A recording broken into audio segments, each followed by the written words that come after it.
The Mishkan is finally completed. All of the vessels have been built and put into their proper places. The Kohanim, the priest, have been given all of their detailed instructions regarding their priestly garments that they have to wear during their service in the Mishkan, and the details of the services themselves that they are actually going to partake in every day. The only thing that is left is an official inauguration, an official induction of the Kohanim into the service of the Mishkan. Now, if it were me, I will imagine there would be this grand celebration with music and trumpets ushering in the new priests.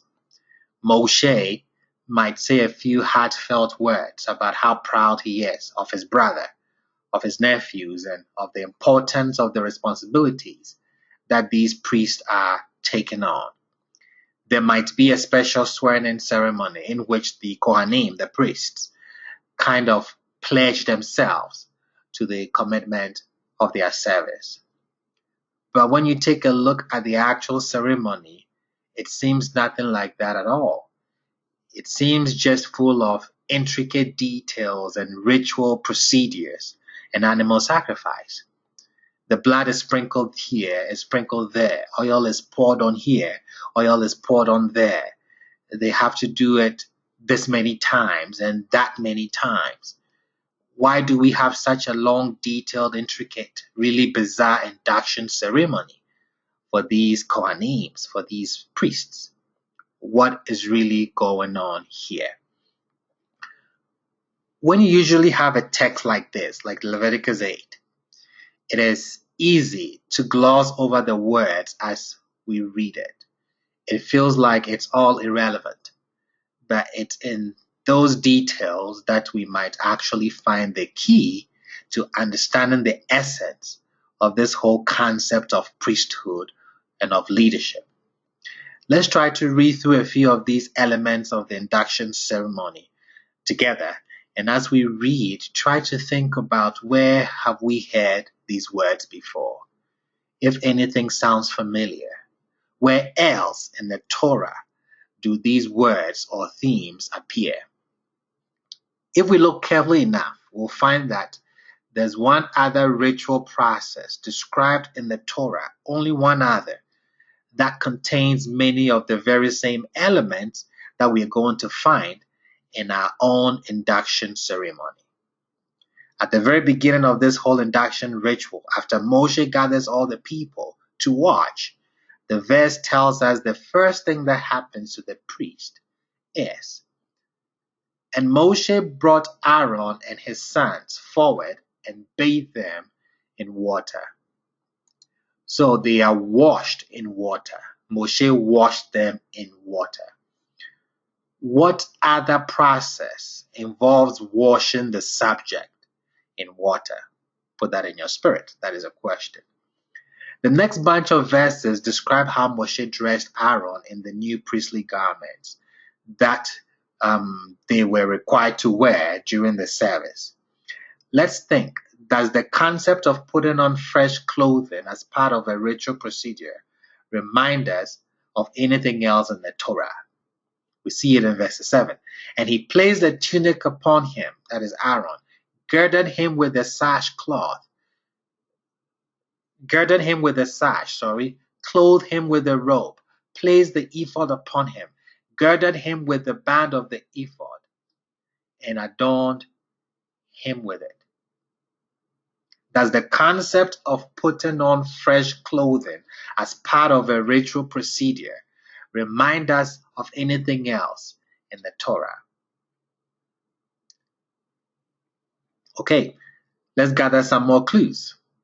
Let's continue reading in our induction ceremony. Verses 12. "And he poured some of the anointing oil upon Aaron's head, and he anointed him to sanctify him." So we have the anointing oil being poured on the head. Does this sort of pouring oil on someone else's head, does that happen in any other ritual that we read about in the Torah? 15. "And he slaughtered it, and Moses took the blood and placed it on the horns of the altar around with his finger, and he purified the altar, and he poured the blood at the base of the altar and sanctified it to effect atonement upon it. The theme of atonement is our next clue. Now, why are we talking about atonement? Why would anybody need atonement? Was there a sin that we missed in the text? They need forgiveness for something? We thought this was an inauguration ceremony. The question, of course, is, what would it be for? What is it that they needed atonement for? Remember, this is an induction procedure. What does that have to do with forgiveness?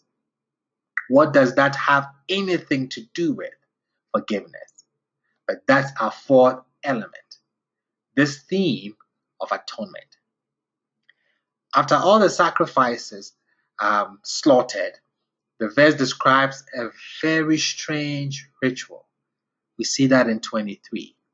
And he slaughtered it, and Moses took some of its blood and placed it on the cartilage of Aaron's right ear, on the thumb of his right hand, and on the big toe of his right foot. So we have the blood being put on the right ear, the thumb, and then the big toe. Strange ritual. This is a strange set of steps. But again, this isn't the only place we find this ritual. It actually takes place only one other time in the Torah. It's in that other ritual procedure. Now let's look at our last clue. After the completion of all of the various rituals as part of this induction ceremony, it concludes with the final step. Verse 35. And you shall stay day and night for 7 days at the entrance to the tent of meeting. You shall observe Yahweh's command, so that you will not die, for thus I was commanded. Now, 7 days is a pretty common theme in the Torah. But there's only one other context in which someone like the priest here stays outside of a tent for 7 days before being allowed to re-enter. And it's the same place where all of these other 6 elements we have just seen also appear. Now, where is that place? What is that other ritual procedure?